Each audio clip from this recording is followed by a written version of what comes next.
എനിക്ക് തോന്നുന്നു അദ്ദേഹമായിരിക്കും പുള്ളിയുടെ ഹാപ്പിനെസ്സിൻ്റെ പീക്കിൽ നിൽക്കുന്ന ഒരാൾ.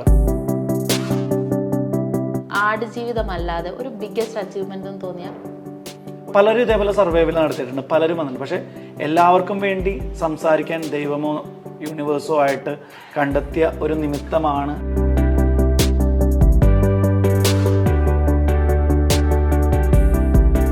രാജുവേട്ടൻ കാറിലിരുന്നിട്ട് മറ്റുള്ളവർ ഫുഡ് കഴിക്കുന്ന കണ്ടിട്ട് വിഷമിച്ച സിറ്റുവേഷൻസ് ഉണ്ടായിട്ടുണ്ട് എന്ന് പറയുന്നുണ്ട്. കൊമേഴ്ഷ്യലൈസ് ചെയ്യാതെ ഏറ്റവും ഭംഗിയായിട്ട് ബ്ലിസ്സാറിനെ പോലെയുള്ള ഒരാൾ സ്ക്രീൻ പ്ലേ ചെയ്യുകയും അത് ആളുകളുടെ ഡീപ്പ് കോർ മനസ്സിനകത്തേക്ക് പതിപ്പിക്കുകയും ചെയ്തിട്ടുണ്ട്. ഡെഡിക്കേറ്റഡ് ആണ്, മെൻ്റലി സ്ട്രോങ് ആയിട്ടുള്ള ഒരാളാണ്. പിന്നെ എനിക്ക് തോന്നുന്ന ഒരു എക്സ്റ്റേണൽ ഹെൽപ്പിൻ്റെ ആവശ്യമുള്ള ഒരാളായിട്ട് എനിക്ക് തോന്നിയിട്ടില്ല. കുറേയൊക്കെ തെറ്റിപ്പോയിട്ടുണ്ട്, കുറേയൊക്കെ വലിയ ഫെയിലിയറിലൊക്കെ പോയിട്ടുണ്ട്. പക്ഷെ എപ്പോഴും എനിക്കതിനൊരു വിഷമം തോന്നിയിട്ടില്ല. അതെല്ലാമാണ് ഇന്ന്. ഓക്സിജനിൽ ഏപ്രിൽ 10 വരെ എസികൾക്ക് വമ്പിച്ച വിലക്കുറവ്. ഉടൻ ഷോറൂം വിസിറ്റ് ചെയ്യൂ. Oxygen, the cooling expert.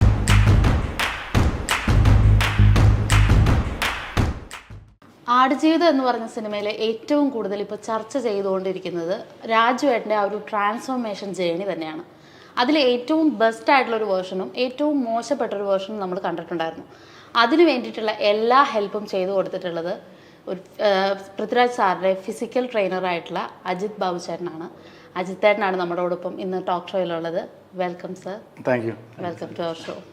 എന്താണ് വിശേഷങ്ങളൊക്കെ? നല്ല വിശേഷം, സുഖമായിട്ടിരിക്കുന്നു. സോ ഇപ്പോൾ മൂവി പുറത്തു വന്നതിന് ശേഷം ഒത്തിരി പേര് നമ്മളെ വിളിക്കുകയും അതിനെക്കുറിച്ച് നല്ല അഭിപ്രായങ്ങൾ മൂവിയെക്കുറിച്ച് പറയുകയും അതിനകത്ത് ഒരു ട്രാൻസ്ഫോർമേഷനെ കുറിച്ച് സംസാരിക്കുന്നതിന് ഒത്തിരി സന്തോഷമുണ്ട്. So far so good. Yes. ഈ ഒരു രാജുവേട്ടൻ്റെ ആ ഒരു ഇതിലേക്കുള്ള ഒരു ഇൻസ്പിറേഷൻ എന്തായിരുന്നു? ഏതായിരുന്നു ആ ഒരു ട്രാൻസ്ഫോർമേഷൻ? അതാ എൻ്റെ മൂവിയുടെ അതിൻ്റെ പ്ലോട്ട് തന്നെയാണ്. ബെന്യാമിൻ സാറ് എഴുതിയേക്കുന്ന ആടുജീവിതം എന്നുള്ള ബുക്കിലെ നജീബ് എന്നുള്ള കഥാപാത്രം അദ്ദേഹം കടന്നു പോകുന്ന ഒരു കാലഘട്ടവും അതിലുണ്ടാകുന്ന ദുരനുഭവങ്ങളും അതിലൂടെ അദ്ദേഹം വളരെ ഹെൽത്തി ആയിട്ടിരുന്ന ഒരാൾ ഒരു 3 വർഷത്തോളം ഒരു അറബിൻ്റെ അണ്ടറിൽ വളരെ മോശമായിട്ടുള്ള രീതിയിലുള്ള വർക്കുകളെല്ലാം ചെയ്തിട്ട് ആളുടെ എന്താ പറയുക ഒരു വെയിറ്റ് ലോസ് വരികയും ആൾ അവിടെ നിന്ന് സർവൈവ് ചെയ്ത് എസ്കേപ്പ് ചെയ്യുകയും ചെയ്യുന്ന ഒരു സംഭവമാണല്ലോ ആടുജീവിതത്തിൻ്റെ കഥ. അതിനകത്ത് നജീബ് എന്നുള്ളൊരു ക്യാരക്ടർ ഡിമാൻഡ് ചെയ്യുന്ന കുറച്ചൊരു ഫിസിക്കൽ നീഡ്സ് ഉണ്ടായിരുന്നു. അതാണ് ബ്ലിസ് സാറ് സ്ക്രിപ്റ്റ് ചെയ്തിരിക്കുന്നത്. അതിനാവശ്യമായിട്ടുള്ളൊരു കാര്യമായിരുന്നു. സോ അത് ഭയങ്കര ക്രിസ്റ്റൽ ക്ലിയർ ആയിട്ടുള്ള ഒരു പ്രോസസ്സായിരുന്നു. തീർച്ചയായും ആടുജീവിതത്തിന് ശേഷം ഉള്ള ആ ഒരു ഇമ്പാക്റ്റ് എന്താണ് ലൈഫിൽ ക്രിയേറ്റ് ചെയ്തെടുത്ത ഒരു ഇമ്പാക്റ്റ് എന്താണ്? ആടുജീവിതം മൂവി ഷൂട്ട് സ്റ്റാർട്ട് ചെയ്യുന്നത് 2018 അപ്പോൾ ഏകദേശം ഞാൻ സാറിൻ്റെ കൂടെ ഒരു 3 വർഷം ആയി ഓൾറെഡി. ഞാൻ സാറിൻ്റെ കൂടെ ഇപ്പം ഏകദേശം 8 വർഷമാകുന്നു. സോ മൂവി ഷൂട്ട് കഴിഞ്ഞ് ഈ പെർട്ടിക്കുലർ പോർഷൻ ഷൂട്ട് കഴിഞ്ഞത് 2020 അതിനുശേഷവും മൂവിയുടെ ഷൂട്ടിംഗ് കോവിഡ് കാരണം നിന്നുപോയും പിന്നെ അടുത്ത സ്കെഡ്യൂൾ വരുന്നത് അതിനുശേഷമൊക്കെയാണ്. സോ ആടുജീവിതം മൂവി ഇറങ്ങുന്നതിന് മുന്നേ തന്നെ, അതായത് ഇത് മാർച്ച് 20 തിയേറ്ററിൽ റിലീസ് ചെയ്ത് ഒരു ഓഡിയൻസിൻ്റെ മുൻപിൽ നിന്ന് ഒരു അപ്രിസിയേഷൻ കിട്ടുന്നതിനൊക്കെ മുന്നേ തന്നെ ഈ ഒരു മൂവി ഒത്തിരി നമ്മളെ പുള്ള് ചെയ്തിട്ടുണ്ട്. കാരണം ഈ കോവിഡ് ടൈമിൽ നമ്മൾ അവിടെ നിന്നപ്പോൾ ഞാൻ പറഞ്ഞില്ല ജോർദാനിൽ കുറച്ച് നാൾ ഞങ്ങളവിടെ സ്റ്റക്കായിട്ടുണ്ടായിരുന്നു. ആ സമയത്തുണ്ടായിരുന്ന എക്സ്പീരിയൻസ്, ആ മൂവിയുടെ ക്രൂ ആയിട്ടുള്ള ബോണ്ടിങ്, ദെൻ ആ മൂവി ഇറ്റ് സെൽഫ് ലൈക്ക് അതിൻ്റെ ഷൂട്ടിംഗ് ലൊക്കേഷനുകൾ കാര്യങ്ങളെല്ലാം അത്ര എളുപ്പമല്ലായിരുന്നു. സോ അപ്പം ലൈഫ് ലെസൺസ് ഒരുപാട് ഉണ്ടായ ദിവസങ്ങളായിരുന്നു അത്. അപ്പോൾ എൻ്റെ ഒരു കരിയറിലൊരു പെർട്ടിക്കുലർ ലൈക്ക് ടൈമിൽ ഇത്രയും നല്ല ക്രൂവിൻ്റെ കൂടെയും ഇത്രയും നല്ലൊരു പ്രൊജക്റ്റിൻ്റെ ഭാഗമാകാൻ പറ്റുന്നതും ദെൻ ആ ഷൂട്ട് കഴിഞ്ഞപ്പോഴും I am kind of understand that അതെ it is going to be something. എൻ്റെ കരിയറിലെ വൺ ഓഫ് ദ ബെസ്റ്റ് ആയിട്ടുള്ള ഒരു ട്രാൻസ്ഫോർമേഷൻ ആയിരിക്കും ഇതെന്നുള്ളത് അന്ന് എനിക്കൊരു തോന്നൽ ഉണ്ടായിരുന്നു. ബിക്കോസ് നമ്മളത് നേരിട്ട് കാണുകയാണ്. അത് തിയേറ്ററിലേക്ക് വരാനുള്ള ഒരു ലോങ് വെയിറ്റിംഗ് ഉണ്ടായിരുന്നു. സോ ചോദിച്ച ചോദ്യത്തിൻ്റെ ആൻസർ എന്ന് പറയുകയാണെങ്കിൽ അത് ഒത്തിരി നമുക്ക് കോൺഫിഡൻസ് തന്നു, എന്താ പറയുക ഒത്തിരി ഡിറ്റർമിനേഷൻ തന്നു, കൂടുതൽ പഠിക്കണമെന്നുള്ളതിനെക്കുറിച്ച് ഉള്ള ഒരു കാര്യങ്ങൾ മനസ്സിലായി. പിന്നെ ഈ ലിഫ്റ്റ് പോലെയുള്ള ഒരു സ്ഥാപനം എൻ്റെ ഒരു ഐഡിയോളജിയിലുള്ള ഒരു ഫിറ്റ്നസ് കമ്മ്യൂണിറ്റി ബിൽഡ് ചെയ്യാനും അതിലൂടെ കുറച്ച് ഫിറ്റ്നസ് പരമായിട്ടുള്ള ഒരു എന്താ പറയുക ട്രെയിനിങ് മെത്തേഡുകളിലൂടെ മറ്റുള്ളവരെ സെർവ് ചെയ്യാനുള്ള ഒരു മോട്ടിവേഷനായി. ആൻഡ് ഒരു നെവർ ഗിവ് അപ്പ് മെന്റാലിറ്റി തന്നത് ഈ മൂവിയാണ്. ലൈക്ക് ആ മൂവി ആ ഒരു അത്രയ്ക്കും ആ ഒരു മെന്റാലിറ്റി നമുക്ക് കിട്ടേണ്ടിയിരിക്കുന്നു അല്ലെങ്കിലും ആ മൂവിയിൽ നിന്ന്. ഒരു സർവൈവൽ മൂവിയാണ്. ഓഫ് കോഴ്സ് ആ മൂവിനെ പറ്റി സംസാരിക്കുമ്പോൾ അവിടുത്തെ ആ ഒരു സർവൈവലിനെ പറ്റിയിട്ട് എന്താണ് നമ്മൾ അവിടെ ഉണ്ടായിരുന്ന ടൈം, പാൻഡമിക് ടൈം, ജോർദാനിലെ ടൈം ഒക്കെ, ആ ഒരു സർവൈവലിനെ പറ്റിയിട്ട് എന്താണ്? ആക്ച്വലി ഒരു നല്ലൊരു എക്സ്പീരിയൻസ് ആയിരുന്നു. ആൻഡ് ഫോർ മീ, എൻ്റെ പേഴ്സണൽ ഒരു ഒപ്പീനിയൻ എന്ന് പറഞ്ഞു കഴിഞ്ഞാൽ it happen four A good reason. അതങ്ങനെ സംഭവിച്ചു നമ്മളവിടെ. അപ്പോൾ അന്നുള്ള പല ഇൻ്റർവ്യൂസിലും കാര്യങ്ങളിലും ബ്ലസ് സാറും പൃഥ്വിരാജ് സാറും ഒക്കെ പറയുന്നുണ്ടായി, ഇപ്പോൾ ലോകത്തിൽ എവിടെയാണെങ്കിലും the best place to stay right now is this, because ബാക്കി എല്ലായിടത്തും ഇത് സ്പ്രെഡ് ചെയ്തുകൊണ്ടിരിക്കണം. നമ്മളൊരു ഐസൊലേറ്റഡ് ആയിട്ടുള്ള ഡെസേർട്ടിൻ്റെ നടുക്കാണ്. ആൻഡ് നമുക്ക് വീട്ടുകാരെല്ലാമായിട്ട് കമ്മ്യൂണിക്കേറ്റ് ചെയ്യാൻ പറ്റുന്നുണ്ട്, വെള്ളമുണ്ട്, ഭക്ഷണമുണ്ട്. സോ എവിടെയാണെങ്കിലും നമ്മൾ ക്വാറന്റൈൻ ചെയ്യേണ്ടി വരും. നമ്മളിവിടെ നിൽക്കുന്നു. അപ്പോൾ നമ്മൾക്ക് ഒരു പോയിന്റ് കഴിയുമ്പോൾ സെൽഫ് റിഫ്ലക്റ്റ് ചെയ്യാൻ നമുക്ക് ഡെയിലി ടാസ്ക്, നമ്മളൊരു പാറ്റേണിൽ ജീവിക്കുന്ന മനുഷ്യരാണ്. അവിടെ ഒരു പാറ്റേൺ, എക്സിസ്റ്റിംഗ് ആയിട്ടുള്ള പാറ്റേൺ ബ്രേക്കായി. രാവിലെ എഴുന്നേൽക്കുന്നു, വർക്ക് ചെയ്യുന്നു, അത് പിന്നെ നമുക്ക് ആ പാറ്റേൺ ചൂസ് ചെയ്യാം എന്നുള്ള ഒരു ഓപ്ഷനായി. പുതിയ പാറ്റേൺ ബിൽഡ് ചെയ്യണം. അപ്പോൾ എന്നെ സംബന്ധിച്ചിടത്തോളം കൂടുതൽ വായിക്കുകയും വർക്കൗട്ടിൽ കൂടുതൽ കോൺസെൻട്രേറ്റ് ചെയ്യുകയും കൂടുതൽ പഠിക്കാൻ നോക്കുകയും ഫ്യൂച്ചറിൽ എങ്ങനെ ഒരു ബിസിനസ് മോഡൽ ക്രിയേറ്റ് ചെയ്യാം അതിനെക്കുറിച്ചൊക്കെ ഡിസ്കസ് ചെയ്യുകയൊക്കെ ചെയ്തൊരു സമയമായിരുന്നു. അപ്പോൾ കൂടുതൽ നമ്മുടെ സെൽഫ് എക്സ്പ്ലോറേഷന് വേണ്ടിയിട്ട് യൂസ് ചെയ്തൊരു ടൈമായിരുന്നു. ആൻഡ് അത് തന്നെ പിന്നെ ഞാൻ പറഞ്ഞല്ലേ, നല്ല നല്ല ടെക്നീഷ്യൻസും നല്ല ലൈഫ് എക്സ്പീരിയൻസും പ്രൊഫഷണൽ എക്സ്പീരിയൻസ് ഉള്ള ആളുകളോട് സംസാരിക്കുകയും അവരുടെ കൂടെ ചിലവഴിക്കുകയൊക്കെ ചെയ്തത് നമ്മുടെ ലൈഫിൽ ഒത്തിരി മാറ്റങ്ങൾ വരുത്തിയിട്ടുണ്ട്. Then we R sure that ഞങ്ങൾ ആസ് എ ടീം ഒരു വലിയൊരു group of മലയാളികളുണ്ട്.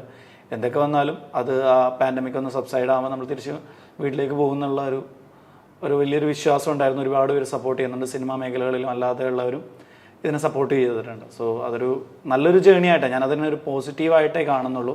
And of course അതിൻ്റെ ഒരു അതർ സൈഡ് ഉണ്ട്. നമ്മൾ ഫാമിലിയിൽ നിന്ന് സെപ്പറേറ്റഡ് ആണ്. യു ഡോണ്ട് നോ, എന്താ അൺസർട്ടനിറ്റീസ് ഉണ്ട്, ആർക്കും അറിയില്ല എന്താണ് നെക്സ്റ്റ് എന്നുള്ളത്.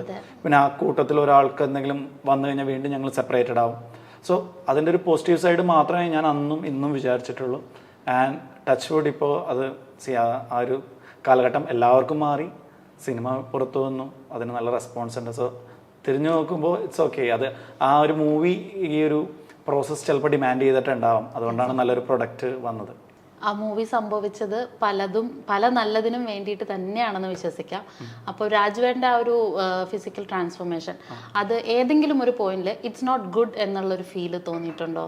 അങ്ങനെ നോട്ട് ഗുഡ് എന്നല്ല, ഞാൻ പറഞ്ഞില്ലേ, അതൊരു പ്രോസസ്സിലേക്ക് വന്നത് വെൽ പ്ലാൻഡ് ആയിട്ടാണ്. അത് ഒരു സയൻറ്റിഫിക് വേയിൽ വേണം അത് എക്സിക്യൂട്ട് ചെയ്യാൻ. അല്ലാതെ നമുക്ക് പോകുന്ന വഴി നോക്കാം എന്നുള്ളതിനുപരി വെൽ പ്ലാൻഡ് ആയിട്ട് വന്നു. പിന്നെ ആദ്യമേ നമ്മൾ സംസാരിച്ച പോലെ തിരിച്ചു വരാനുള്ള ഒരു പ്ലാനും കൂടി നമ്മൾ സെറ്റ് ചെയ്തു. ലൈക്ക് യുനോ ഒരു മൗണ്ടൻ ക്ലൈംബ് ചെയ്യുമ്പോൾ അസെൻഡിങ്ങും ഡിസെൻഡിങ്ങും നമ്മൾ പ്ലാൻ ചെയ്യണം. അപ്പോൾ അല്ലാതെ മുകളിലേക്ക് കയറാനുള്ള മാത്രം ഫുഡ് എടുത്തിട്ട് പോയിട്ട് കാര്യമില്ല. You have to come back. പിന്നെ നമ്മൾ ഇപ്പോൾ ആ ഒരു എക്സാമ്പിൾ പറയുകയാണെങ്കിൽ എന്താ പറയുക, നമുക്ക് സൺസെറ്റിന് മുമ്പ് തിരിച്ചു വരണം, അങ്ങനെയൊക്കെയുള്ള കുറേ പ്ലാനിങ് ഉണ്ടാവും. ദ ട്രെക്കിങ്ങിന് പോലെ അതേപോലെ തന്നെ നമ്മുടെ ഫിസിക്കൽ ട്രാൻസ്ഫോർമേഷന് അതിൻ്റെ തിരിച്ചു വരാനുള്ള ഒരു പ്ലാനും കൂടി ചെയ്തിട്ടുണ്ടായിരുന്നു. അപ്പോൾ ഒരു പോയിന്റിൽ നമുക്കത് ആ ഒരു മൂവി ഡിമാൻഡ് ചെയ്യുന്നുണ്ട്. അതിൻ്റെ ഒരു കോർ കണ്ടന്റ് ആണ്. അപ്പോൾ ഈ പറഞ്ഞ പോലെ അത് നല്ലതല്ല എന്ന് തോന്നിയിട്ടില്ല. കാരണം എന്താണെന്ന് വെച്ച് കഴിഞ്ഞാൽ അത് പ്ലാൻഡ് ആയിട്ട് പോകുന്നത് കൊണ്ടും ആ ട്രാൻസ്ഫോർമേഷന് കിട്ടിയിരിക്കുന്ന സമയം ഭയങ്കര പരിമിതി ഉണ്ടായിരുന്നില്ല. ഗ്രാജുവൽ ആയിട്ടാണ്, ഒരു വർഷത്തോളം എടുത്തിട്ടാണ്. ഇമാജിൻ ഒരു 2 മാസം 3 മാസമൊക്കെ കൊണ്ട് അങ്ങനെ പോകണം എന്ന് പറഞ്ഞു കഴിഞ്ഞാൽ അത് കുറേ ഇമ്പോസിബിളാണ്. പിന്നെ അതുമല്ല, അത് അത്ര ഹെൽത്തിയും ആയിരിക്കത്തില്ല. അപ്പോൾ സസ്റ്റൈനബിൾ ആയിട്ടുള്ള രീതിയിൽ ഏറ്റവും നന്നായിട്ട് പ്രശ്നങ്ങളൊന്നും ഇല്ലാതെ തന്നെ ആ ഒരു ട്രാൻസ്ഫോർമേഷൻ ചെയ്യാൻ നമുക്ക് പറ്റിയെന്നുള്ളതാണ് അതിനകത്ത് one of the main reason. So as you see 2020 shoot ചെയ്ത സംഭവം ഇപ്പോൾ 24 നമുക്കിപ്പോൾ നമ്മുടെ മുന്നിൽ ഇപ്പോൾ ഇമാജിൻ ആ സംഭവത്തിൽ സാർ ഇപ്പം മെലിഞ്ഞിരിക്കുകയാണെങ്കിൽ എല്ലാവർക്കും അതൊരു കൺസേൺ ആയിരിക്കും. ഇനി എങ്ങനെയായിരിക്കും റീഗെയിൻ ചെയ്യും. പക്ഷേ ഒരു നല്ല റീസൺ കൊണ്ട് തന്നെ പടം സമയമെടുത്തു അതിൻ്റെ പോസ്റ്റ് പ്രൊഡക്ഷനും കാര്യങ്ങളൊക്കെ ആയിട്ട് പുറത്തു വരാൻ. ബൈ ദ ടൈം അദ്ദേഹം ഡിറക്ഷൻ ചെയ്തു, വേറെ മൂവികൾ ചെയ്തു, അതിലെല്ലാത്തിലും പൂർണ്ണ ആരോഗ്യവാനായിട്ടാണ് കാണപ്പെടുന്നത്. അതുകൊണ്ട് എന്നോട് ആ ക്വസ്റ്റ്യൻ ഇങ്ങനെ പലരുടെ അടുത്തൊന്നും ഇല്ല. അല്ലെങ്കിൽ നാളെ ആളുകൾ ചോദിക്കാം, ഇതിപ്പോൾ കുറഞ്ഞു, ഇനിയിപ്പോൾ എങ്ങനെ ഇനി പഴയ പോലെ ആവാൻ പറ്റുമോ, പഴയ ചാംനെസ് ഉണ്ടാവും. ബട്ട് എല്ലാവർക്കും അങ്ങനെ കാണാൻ ഇഷ്ടം സാർ. ഇപ്പോൾ ഈ ഒരു ഓഫർ വരുമ്പോൾ, ആടുജീവിതം എന്ന് പറയുന്ന ഒരു ഓഫർ വരുമ്പോൾ അതിൽ ഏറ്റവും എക്സൈറ്റഡ് ഫാക്ടർ ആയിട്ട് തോന്നിയത് എന്തായിരിക്കും? എക്സൈറ്റ്മെന്റും ഉണ്ട്, ചലഞ്ചസും ഉണ്ട്. അതിനകത്ത് എക്സൈറ്റഡ് ഫാക്ടർ എന്ന് വെച്ച് കഴിഞ്ഞാൽ പൃഥ്വിരാജ് സാറിനെ കുറിച്ച് എല്ലാവർക്കും ഒരു നല്ല ധാരണയുണ്ട്. കേരളത്തിലുള്ള അദ്ദേഹത്തിനെ സ്നേഹിക്കുന്ന എല്ലാവർക്കും ഒരു ധാരണയുണ്ട്. ഒരു വളരെ ഒരു സബ്ജക്റ്റിനെ കുറിച്ച്, ഫിറ്റ്നസ് തന്നെയല്ല, മൂവി മാത്രമല്ല, ഫിറ്റ്നസ് അല്ല, എല്ലാ നമ്മുടെ ജനറൽ ആയിട്ടുള്ളൊരു സബ്ജക്റ്റിനെ കുറിച്ച് വ്യക്തമായ ധാരണയുള്ള ഒരാളാണ് അദ്ദേഹം. ഇത്രയും സീരിയസ് ആയിട്ടുള്ള ഒരു പ്രൊജക്റ്റും അതിനകത്ത് അദ്ദേഹത്തിൻ്റെ ബോഡി ട്രാൻസ്ഫോർമേഷൻ ഡിമാൻഡ് ചെയ്യുന്ന പ്രൊജക്റ്റും വേണ്ടി ഒരാളെ ചൂസ് ചെയ്യുമ്പോൾ he should be ready for that. അങ്ങനെ ഒരു പ്രോസസ്സിന് വേണ്ടിയിട്ട് തയ്യാറെടുക്കുമ്പോൾ that person has to be ready. അത് ആരായാലും, എൻ്റെ ഒരു കാര്യമല്ല പറയുന്നത്. അപ്പോൾ ഞാൻ അതിനുവേണ്ടി ഹോംവർക്ക് ചെയ്യണം. ഇതൊരു സീരിയസ് പ്രൊജക്റ്റ് ആണെന്നുള്ള മനസ്സിലാക്കണം. ആൻഡ് വൺ ഓഫ് എൻ്റെ കരിയറിലെ ഞാൻ ഫിറ്റ്നസ് ട്രെയിനിങ് എന്നുള്ള പ്രൊഫഷൻ ചൂസ് ചെയ്യുകയും അതൊരു നിമിത്തമാണ്. കാരണം ഞാനൊരു മെക്കാനിക്കൽ എഞ്ചിനീയർ ആണ്. ഞാൻ പഠിച്ചതെല്ലാം എഞ്ചിനീയറിംഗ് ബാക്ക്ഗ്രൗണ്ടാണ്. അതിൽ നിന്ന് ഇതിലേക്ക് സ്വിച്ച് ചെയ്തിട്ട് നമുക്ക് പല അൺസർട്ടനിറ്റീസ് ഉണ്ടാവും. ഇത് ഈ കരിയർ ശരിയാവുമോ, അറിയാമല്ലോ, കരിയർ സ്വിച്ചിങ്ങിൽ ഉണ്ടാകുമ്പോൾ. ആൻഡ് ഇപ്പം നമ്മുടെ ഇവിടെ എന്ന് വെച്ച് കഴിഞ്ഞാൽ അത്ര ആക്സെപ്റ്റൻസ് ഇല്ലാത്തൊരു സ്ഥലമായിരുന്നു ഫിറ്റ്നസ് ട്രെയിനിങ്. ഇപ്പോൾ ഒത്തിരി ചേഞ്ചസ് വന്നു. പോസ്റ്റ് കോവിഡാണ് കുറേ കൂടെ എല്ലാവരും അംഗീകരിച്ചു തുടങ്ങിയത്. അങ്ങനെ ഒരു സാഹചര്യത്തിൽ ഇങ്ങനെ ഒരു പ്രൊജക്റ്റ് വരുമ്പോൾ it's A challenging thing. And ഇതിൻ്റെ റിസൾട്ട് എപ്പോഴും നമ്മുടെ ഒരു സിഗ്നേച്ചറായിട്ട് ലൈഫിൽ ഉണ്ടാകും. അത് നമുക്ക് കൂടുതൽ കോൺഫിഡൻസ് തരും. കരിയറിൽ ഒരുപാട് എന്താ പറയുക, നല്ല ഒരു പോസിറ്റീവായിട്ടുള്ളൊരു ഇമ്പാക്റ്റ് ഉണ്ടാക്കും എന്ന് എനിക്കറിയായിരുന്നു. So I got a one shot like that. കാരണം ഞാൻ ഭയങ്കര ഗ്രേറ്റ്ഫുള്ളാണ്. അതിപ്പോൾ ഒത്തിരി ക്വാളിഫൈഡ് ആയിട്ടുള്ള ഒത്തിരി നല്ല ട്രെയിനേഴ്സ് കേരളത്തിൻ്റെ അകത്തും പുറത്തെല്ലാം ഉണ്ട്. പക്ഷേ എനിക്കാണ് ആ അവസരം കിട്ടിയത്. അപ്പോൾ അത് ഞാൻ അക്നോളജ് ചെയ്യുകയും അത് സീരിയസ് ആയിട്ട് എടുക്കുകയും എൻ്റെ ടോട്ടൽ ഫോക്കസ് വീക്കെൻഡുകളോ അല്ലെങ്കിൽ ഫ്രണ്ട്സിൻ്റെ കൂടെയുള്ള കറക്കോ അല്ലെങ്കിൽ വേറെ ഫാമിലി ടൈമോ അതെല്ലാം മാറ്റി വെച്ചിട്ട് ഇതിനു വേണ്ടി മാത്രമാണ് ഞാൻ സ്പെൻഡ് ചെയ്തേക്കുന്നത്. സോ അതിന് ഞാനൊരു സൂപ്പർ പ്രയോറിറ്റി കൊടുത്തിട്ടുണ്ട്. അപ്പോൾ അതാണ് എനിക്ക് ഈ ഒരു പ്രൊജക്റ്റ് വന്നപ്പോൾ എനിക്കതൊരു മെസ്സപ്പ് ചെയ്യാനുള്ള ഒരു not even a single thought in my mind like ഇതൊരു സൈഡ് പ്രൊജക്റ്റ് ആയിട്ട് ചെയ്യില്ല അല്ലെങ്കിൽ ഇത് അങ്ങനെ അല്ല. I went all in for that. Main cause ആയിട്ട് തന്നെ എടുത്തു. 100%. അപ്പം എല്ലാവരുടെ ഇപ്പോൾ ബ്ലെസ് സാറിൻ്റെ കാര്യം പറയുകയാണെങ്കിലും രാജുവിൻ്റെ കാര്യം പറയുകയാണെങ്കിലും അവരുടെ ഇൻവെസ്റ്റ്മെന്റ് എന്താണ്, ഈ മൂവിക്ക് വേണ്ടിയിട്ടുള്ള ഇൻവെസ്റ്റ്മെന്റ് എന്താണെന്ന് നല്ല രീതിയിൽ ചർച്ച ചെയ്യപ്പെടുന്നുണ്ട്. അപ്പം അജിത്തേട്ടൻ്റെ പെർസ്പെക്റ്റീവിൽ അജിത്തേട്ടൻ്റെ ഇൻവെസ്റ്റ്മെന്റ് എന്താണ്? ഞാനപ്പോൾ ഈ ഒരു ട്രാൻസ്ഫോർമേഷൻ വേണ്ടപ്പോൾ ഈ പറഞ്ഞ പോലെ എങ്ങനെ അത് ഹെൽത്തി വേയിൽ ട്രാൻസ്ഫോം ചെയ്യാം. അപ്പോൾ ആളുകൾക്ക് പല രീതിയിൽ വെയിറ്റ് കുറയ്ക്കാം. ഇപ്പോൾ ഒരാൾ ഉറക്കമില്ലായ്മ ഉണ്ടെങ്കിൽ അയാളുടെ വെയിറ്റ് കുറയും. ഡയബറ്റിക് ആണെങ്കിൽ വെയിറ്റ് കുറയും. പിന്നെ ഭയങ്കര ചെയിൻ സ്മോക്കർ ആണെങ്കിൽ ചിലവർ ഭയങ്കരമായിട്ട് വെയിറ്റ് കുറയുന്ന കാണാം. കാരണം സ്ട്രെസ്ഫുൾ ആയിട്ടുള്ള എൻവയോൺമെൻറ്റിലാണെങ്കിൽ ചിലവർ വെയിറ്റ് കൂടും, ചില ഹോർമോൺ ഇംബാലൻസ്. സോ വെയിറ്റ് കുറയലല്ല അതിനകത്തൊരു കീ പോയിന്റ്. ലൈക്ക് ആ ഒരു ക്യാരക്ടറിലേക്ക് വരുമ്പോൾ അയാളുടെ ബോഡി നേച്ചർ കാര്യങ്ങളൊക്കെയാണ്. അതെങ്ങനെ ഹെൽത്തി ആയിട്ട് ചെയ്യാം. അപ്പോൾ ഇമാജിൻ അങ്ങനെ ഒരു 98 kg 6 feet ഉള്ള ഒരാൾ എങ്ങനെ ആ ഒരു പ്രോസസ്സിലേക്ക് വരുമ്പോൾ ഹെൽത്തി ആയിട്ട് പോകാം. അപ്പോൾ നമുക്ക് എടുക്കാൻ പറ്റിയ ഒരു എക്സാമ്പിൾ എന്ന് പറഞ്ഞാൽ ഒരു മാരത്തോണറിനെ എടുക്കാം. മാരത്തോണേഴ്സ് ആർ ലൈക്ക് 42 കിലോമീറ്റർ അല്ലെങ്കിൽ ലോങ് ഡിസ്റ്റൻസ് റണ്ണേഴ്സ് എന്നൊക്കെ പറഞ്ഞു കഴിഞ്ഞാൽ 100 കിലോമീറ്റർ ഒക്കെ ഓടുന്നവർ ദേ ലുക്ക് വെരി ലീൻ. അവർ ഭയങ്കര ലീനാണ്. Doesn't means that they are unhealthy. അവർ ഭയങ്കര ഹെൽത്തിയാണ്. So that kind of training പ്രോസസ്സാണ്. എക്സാക്ട്ലി ഒരു ട്രയാത്ലോൺ ചെയ്യുന്ന ഒരാളുടെ അല്ല, പക്ഷേ ദാറ്റ് കൈൻഡ് ഓഫ് ഒരു ട്രെയിനിങ് പ്രോസസ്സ് എങ്ങനെയായിരിക്കണം. അപ്പോൾ മസിൽ മാസ് എങ്ങനെ മസിൽ മാസ് ഡ്രോപ്പ് ചെയ്യും, ദ സെയിം ടൈം അതെങ്ങനെ മാക്സിമം പ്രിസർവ് ചെയ്തിട്ട് ഹെൽത്തി വേയിൽ ആ ഇതിലേക്ക് എത്തിക്കാം. ദെൻ ബാക്ക് വർക്ക് ചെയ്ത് എന്നാണ് ഷൂട്ടിൻ്റെ ഒരു എക്സാക്ട് അല്ലെങ്കിൽ അപ്രോക്സിമേറ്റ് ഏതൊരു ടൈമിലായിരിക്കും അതിൽ നിന്ന് ബാക്ക് വർക്ക് ചെയ്തിട്ട് അതൊരു 3 ഫേസ് ആക്കി അല്ലെങ്കിൽ 3-4 ഫേസ് ആക്കിയിട്ട് ഓരോ ഫേസിലും ചെക്ക് പോയിന്റ്സ് വെച്ചിട്ട് അത് കറക്റ്റായിട്ട് വർക്ക് ചെയ്ത് വന്നു. ആൻഡ് ടുവേർഡ്സ് ദ എൻഡ് ആയപ്പോഴേക്കും കുറച്ചുകൂടി ഇൻറ്റൻസിറ്റി കൂടിയ ഒരു അപ്രോച്ച് അതിന് നടത്തി. പിന്നെ അതൊരു റിക്കവറി പോയിന്റിലേക്ക് എത്തി. ദെൻ ടോട്ടൽ റിക്കവറിയിലേക്ക് കൊണ്ടുവന്ന ഒരു വലിയൊരു പ്രോസസ്സായിരുന്നു. അത് കറക്റ്റായിട്ട് ഡോക്യുമെൻ്റ് ചെയ്ത് ഒരു PDF ഫയൽ പോലെ ആക്കി. ആൻഡ് നമുക്ക് അതിൽ വർക്ക് ചെയ്യാൻ പറ്റില്ല. നമുക്കൊരു എന്താ പറയുക, ഒരു സ്ക്രിപ്റ്റഡ് ആയിട്ട് ചെയ്യാൻ പറ്റിയൊരു കാര്യമല്ല ഫിറ്റ്നസ് ട്രെയിനിങ്. കാരണം പല ഹേർഡിൽസ് ഉണ്ടാവും. പല പോയിന്റിലും നമുക്ക് മാറ്റങ്ങൾ വരുത്തേണ്ടി വരും. നമ്മുടെ ഏത് ലൊക്കേഷനിലാണെന്നുള്ളതും. ഇപ്പോൾ കേരളത്തിൽ ചെയ്യുന്ന കാര്യങ്ങൾ ചിലപ്പോൾ ജോർഡാനിൽ ചെയ്യാനോ അൾജീരിയ ചെയ്യാനോ പറ്റിയെന്ന് വരില്ല. ലിമിറ്റേഷൻസ് ഉണ്ട്. അതിൻ്റെ ക്ലൈമറ്റ്, ഫുഡിൻ്റെ രീതി, ഷൂട്ട് ടൈം. അപ്പോൾ അതേപോലെ സാറ് വർക്കിംഗ് ആയിരുന്നു. കുറേ മൂവി ചെയ്യുന്നതിൻ്റെ ഇടയിൽ തന്നെയാണ് ഈ ട്രാൻസ്ഫോർമേഷൻ നടന്നുകൊണ്ടിരുന്നത്. സോ അപ്പോൾ ചില ദിവസങ്ങളിൽ ഷൂട്ടിനായിട്ടും അതെങ്ങനെ കോർഡിനേറ്റ് ചെയ്ത് ചെയ്യാം. അപ്പോൾ പൃഥ്വിരാജ് സാറിൻ്റെ ഇൻവെസ്റ്റ്മെൻ്റ് ആണ് ഏറ്റവും കൂടുതൽ. ഞാൻ അവൈലബിൾ ആയാൽ മാത്രം മതി. അപ്പോൾ അദ്ദേഹം ഈ ജോലി ചെയ്യുന്നതിൻ്റെ ഇടയിലും ആ സിനിമയ്ക്ക് വേണ്ടിയിട്ട് വർക്കും ചെയ്തുകൊണ്ടിരിക്കണം. അപ്പോൾ ഒരു ഡബിൾ വർക്കായിട്ടാണ് എനിക്കും തോന്നിയേക്കണം. ബട്ട് ഇതൊരു എന്താ പറയുക ഒരു ഫ്യൂച്ചറിസ്റ്റിക് പ്രൊജക്റ്റാണ്. അദ്ദേഹം ഓൾറെഡി എനിക്ക് തോന്നുന്നു, എൻ്റെ പെർസ്പെക്റ്റീവാണ്, ഈ മൂവി ഓൾറെഡി അദ്ദേഹത്തിൻ്റെ മനസ്സിൽ കണ്ടിരിക്കണം. നജീബ് എന്നുള്ള ക്യാരക്ടർ എങ്ങനെ ആയിരിക്കണം എന്ന് അദ്ദേഹത്തിന് വ്യക്തമായ ധാരണ ഉണ്ടാണ്. അതിലേക്കുള്ളൊരു ജേണിയാണ്. അത് വളരെ വെൽ പ്ലാൻഡ് ആയിട്ട് ഡോക്യുമെൻ്റ് ചെയ്ത് അതിനുവേണ്ടി ടൈം കണ്ടെത്തി ഞാൻ കുറച്ച് പേരോട് ഡിസ്കസ് ഒക്കെ ചെയ്തിട്ടുണ്ട്. പല മൂവി റെഫറൻസുകൾ എടുത്തിട്ടുണ്ട്. മെഷീനിസ്റ്റ് എന്നുള്ള മൂവി, ക്രിസ്ത്യൻ ബെയിലിൻ്റെ, വിക്രത്തിൻ്റെ മൂവിയിൽ വിക്രം കുറച്ച്, അപ്പോൾ അതിനെക്കുറിച്ച് ഞാൻ സംസാരിച്ചിട്ടുണ്ട്. എൻ്റെ ട്രെയിനറായ ഭരത് രാജിനോട് സംസാരിച്ചിട്ടുണ്ട്. അങ്ങനെ പല കാര്യങ്ങളും അങ്ങനെ പല രീതിയിൽ പല ആളുകളോട് ചോദിക്കുകയും എൻ്റെ സീനിയേഴ്സായിട്ട് ഡിസ്കസ് ചെയ്യും. അങ്ങനെ ഓരോ ബുക്കുകൾ വായിക്കുകയൊക്കെ എല്ലാം ചെയ്തിട്ട് പിന്നെയാണ് ഒരു പ്രോപ്പർ പ്ലാനിലേക്ക് എത്തുകയും പിന്നെ അത് സാറിന് അവതരിപ്പിക്കുകയും അതിന് ഒരു ഗ്രീൻ ഫ്ലാഗ് കിട്ടുകയും അങ്ങനെ ചെയ്തു. ഓരോ പോയിന്റിലും ബ്ലെസ് സാറിനും ആ ടീമിന് അപ്ഡേഷൻ കൊടുക്കുന്നുണ്ട്. പൃഥ്വിരാജ് സാറായിട്ട് കോൺസ്റ്റൻ്റ് ആയിട്ടുള്ള കമ്മ്യൂണിക്കേഷനും ട്രെയിനിങ്ങും പരിപാടികളും പോകുന്നുണ്ട്. ആൻഡ് എൻ്റെ ടൈമും എൻ്റെ എനർജിയുമാണ് എൻ്റെ ഇൻവെസ്റ്റ്മെന്റ് എന്ന് പറയാൻ പറ്റും. ഹാർഡ് വർക്കും കാര്യങ്ങളൊക്കെ തന്നെയാണ്. ഓക്കെ, ഇപ്പൊ അവരുടെ ക്രൂവിന്റെ കാര്യങ്ങളൊക്കെ സംസാരിക്കുന്ന കൂടെ രാജുവേട്ടൻ പറഞ്ഞൊരു സ്റ്റേറ്റ്മെന്റ് ഉണ്ട്. അവിടെ ഫുഡ് കഴിക്കുന്ന ഭയങ്കര ഡിഫറെന്റ് ആയിട്ടുള്ള എല്ലാ ടൈപ്പ് ഓഫ് ഫുഡും അവിടെ അവൈലബിൾ ആയിരുന്നു. അപ്പം രാജുവേട്ടൻ കാറിലിരുന്നിട്ട് മറ്റുള്ളവർ ഫുഡ് കഴിക്കുന്ന കണ്ടിട്ട് വിഷമിച്ച സിറ്റുവേഷൻസ് ഉണ്ടായിട്ടുണ്ട് എന്ന് പറയുന്നുണ്ട്. ദേഷ്യം തോന്നും, വിഷമം തോന്നും. കാരണം നമ്മൾ അത്രയും ടൈമിലേക്ക് നമുക്ക് ഇഷ്ടപ്പെട്ടതൊക്കെ മാറ്റി വെക്കുന്ന ഒരു ടൈമാണ്. അപ്പൊ അങ്ങനത്തെ രാജുവേട്ടന്റെ സിറ്റുവേഷൻസിനെ എങ്ങനെ ഹാൻഡിൽ ചെയ്യാൻ പറ്റിയിട്ടുണ്ട്? അല്ല, അദ്ദേഹം ഭയങ്കര അറിയാലോ, അദ്ദേഹം ഭയങ്കര ഡെഡിക്കേറ്റഡ് ആണ്, മെന്റലി സ്ട്രോങ് ആയിട്ടുള്ള ഒരാളാണ്. പിന്നെ എനിക്ക് തോന്നുന്ന ഒരു എക്സ്റ്റേണൽ ഹെൽപ്പിന്റെ ആവശ്യമുള്ള ഒരാളായിട്ട് എനിക്ക് തോന്നിയിട്ടില്ല. ആൾക്കറിയാം എന്താണ് ഇത് ഡിമാൻഡ് ചെയ്യുന്നത്. And he is very present in the moment. He no what is happening and he has that capability. അത് ഞാൻ അഡ്വക്കേറ്റ് ചെയ്യേണ്ട കാര്യമില്ല. He is that kind of person. So എൻ്റെ ഒരു ഹെൽപ്പിൻ്റെ ആവശ്യം വരാറില്ല സാറിന്. സോ അതിനകത്ത് ആ പറഞ്ഞ പോയിന്റിൽ തന്നെ സാറ് പറയുന്നുണ്ട്, ഈ നജീബ് എന്നുള്ള ആള് ശരിക്കും ഈ ഒരു സിറ്റുവേഷനിൽ കൂടെ പോയതല്ലേ.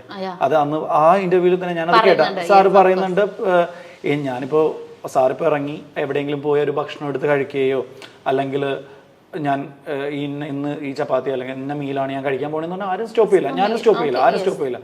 പക്ഷെ അത് ചെയ്തില്ല. അതുകൊണ്ടാണ് വേണ്ടാന്ന് വെച്ചു. അതുകൊണ്ടാണ് ഇന്ന് നമ്മൾ രണ്ടുപേരും കൂടി ഇരുന്ന് അതിനെ കുറിച്ച് ഡിസ്കസ് സംസാരിക്കുന്നത്. അപ്പൊ ആ ഒരു രാജുവിന്റെ അവസ്ഥ കാണുമ്പോൾ നമുക്കൊരു ഫീലിംഗ്സ്, ഐ മീൻ 100% ഉണ്ട്. കാരണം നമ്മളാരും നമ്മൾ ഇഷ്ടപ്പെടുന്നവർ വളരെ മോശമല്ല, ഫിസിക്കലി ടയേർഡായിട്ടും ഫിസിക്കലി അത് നമ്മൾ ആരും തന്നെ, അതായത് നമ്മുടെ ഏറ്റവും ക്ലോസർ ആയിട്ടുള്ള, അപ്പോൾ പൃഥ്വിരാജ് സാറിനെ സംബന്ധിച്ചിടത്തോളം ഞാൻ കുറച്ച് നാളായിട്ട് അദ്ദേഹത്തിനോട് ഒന്നിച്ച് വർക്ക് ചെയ്യുന്നു, നമ്മൾ എല്ലാ ദിവസവും കാണുന്ന ഒരാളാണ്. ആൻഡ് അദ്ദേഹത്തിൻ്റെ ഒരു പീക്ക് അത്ലറ്റിസത്തിൽ നമ്മൾ കണ്ടിട്ടുണ്ട്. അതിനുവേണ്ടി ഞാനും ഒത്തിരി വർക്ക് ചെയ്തിട്ടുണ്ട്. ആ ആളെ മസിൽ ലോസ് വരുത്തുകയും ആ ഒരു അവസ്ഥയിലേക്ക് പോകുമ്പോഴും അത് നമ്മളെ സംബന്ധിച്ചിടത്തോളം ആളുടെ സ്ട്രെങ്ത് ഡ്രോപ്പ് ചെയ്യുന്നുണ്ട്, കാർഡിയോവാസ്കുലാരിറ്റി ഡ്രോപ്പ് ചെയ്യുന്നുണ്ട്, ബേസിക്കലി ആ ഒരു ക്ഷീണം വരുന്നുണ്ട്. അപ്പോൾ ഈ ഒരു വലിയൊരു മിഷന് വേണ്ടിയിട്ടാണെന്നുള്ളത് മാത്രമാണ് നമ്മളെ മുന്നോട്ട് കൊണ്ടുപോകുന്ന ഒരു ഘടകം. അല്ലെങ്കിൽ അതൊരു വളരെ ബുദ്ധിമുട്ടുള്ളൊരു കാര്യമാണ്. കാരണം നമ്മളായിട്ട് തന്നെ വർക്ക് ചെയ്തു വന്ന ഒരു ബോഡീനെ വീണ്ടും വേറൊരു രീതിയിലേക്ക് ട്രാൻസ്ഫോം ചെയ്യിക്കുക എന്നുള്ളത്.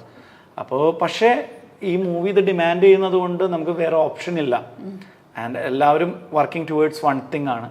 ആൻഡ് ബ്ലെസ് സാറിന് ഇതിനെക്കുറിച്ച് വ്യക്തമായ ധാരണയുണ്ട്. അതൊരു നെസസിറ്റി ആയിരുന്നു ആ മൂവിക്ക് വേണ്ടി. അപ്പോൾ മൂവി കണ്ടവർക്ക് എല്ലാവർക്കും അത് അറിയാൻ പറ്റും. അപ്പോൾ അത് വന്നു. അതുകൊണ്ടാണ് ഞാൻ പറഞ്ഞത്, തിരിച്ച് അടുത്ത മൂവികൾ ചെയ്യാനുള്ള രീതിയിലൊക്കെയുള്ള ഫിസിക്കും കൂടി നമ്മൾ പ്ലാൻ ചെയ്തിട്ടാണ് ചെയ്തത്. അപ്പൊ ഈ ഒരു വെയിറ്റ് ലോസ് ജേർണിയുടെ ആ ഒരു പ്രോസസ്സിനെ പറ്റിയിട്ട് പറഞ്ഞിട്ടുണ്ടായിരുന്നു. ഈ റീഗെയിൻ ചെയ്ത ഒരു പ്രോസസ്സ് എങ്ങനെയായിരുന്നു?